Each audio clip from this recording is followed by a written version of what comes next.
Bonjour, nous voici ici à Santiago de Chili, au centre de la ville, à la place des Armes, une centre historique, une place très verte qui me fait penser à celle qu'il y avait à Santa Cruz en Bolivie. Vous pouvez voir derrière moi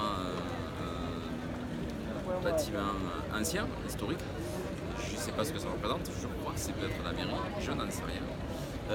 Il y a une jolie fontaine qui est là, où il y a des enfants qui jouaient tout à l'heure.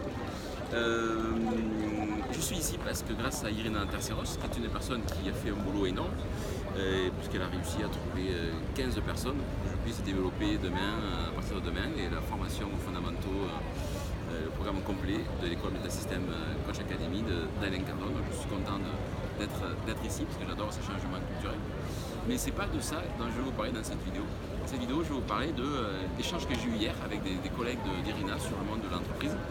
Et à travers les questions qu'elles m'ont faites et les questions que j'ai posées aussi, des questions à travers est-ce que les différences qu'il peut y avoir entre les entreprises européennes et les entreprises américaines ou latino-américaines, eh bien on se rend compte que c'est complètement global, que la problématique est la même d'un côté et de l'autre. Alors, il y avait un échange un petit peu pessimiste par rapport à l'entreprise, par rapport à la société, et j'ai voulu leur montrer mon côté optimiste, ma vision de la chose, et je leur ai demandé de le voir un petit peu différemment, parce que comme on vit un moment de transition, comme on l'a vécu il y a quelques années dans l'ère agricole vers l'ère industrielle, ici on vit un moment de transition entre l'ère industrielle et l'ère digitale, je leur ai dit que ce serait bien de le voir autrement, et de le voir à travers l'ère digitale.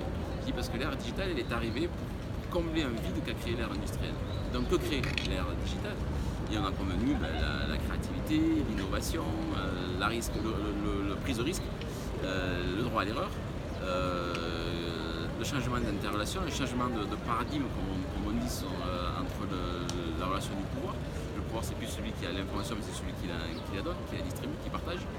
Donc ce changement d'interrelation qui a été fait entre l'une et l'autre. Et donc, du coup, c'est-à-dire accompagnant les entreprises à devenir de l'ère digitale. Et je leur disais, non, c'est là aussi où je ne suis pas tout à fait en phase là-dessus. Parce que c'est ce qui s'est passé dans les années 30, quand on est passé de l'ère industrielle à l'ère agricole, à l'ère industrielle. Et Charlie Chaplin, dans les temps modernes, l'explique bien. 1984 l'explique bien aussi, où on veut rendre l'être humain comme un robot, l'amener sur la pensée unique, et c'est pas l'objectif.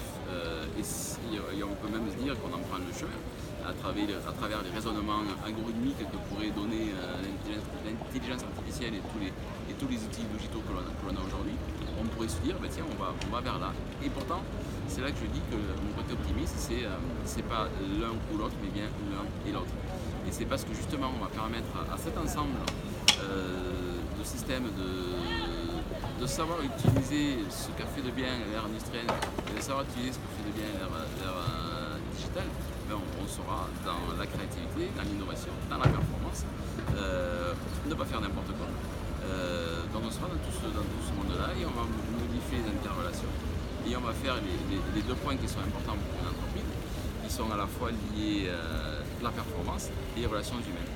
Donc améliorer les deux côtés, on arrivera dans ce que moi j'appelle l'altruisme. Donc voilà, c'est un petit peu ce que je voulais vous parler rapidement dans cette vidéo, parce qu'en fait là on a parlé de manière globale, et je leur disais, et le coach systémiste, c'est quelqu'un qui va travailler de manière globale et locale, et c'est par le local qu'il arrivera sur le global. Et ça je vous en parlerai dans une autre vidéo, parce qu'en fait j'ai super chaud. Je vais m'enlever ensuite, me balader un peu, et certainement que je trouverai un autre endroit qui me plaira comme celui-ci. J'adore cet endroit parce qu'il est super calme. Et je vous ferai une autre vidéo où je parlerai de tout ce qui est local. Allez, à très bientôt.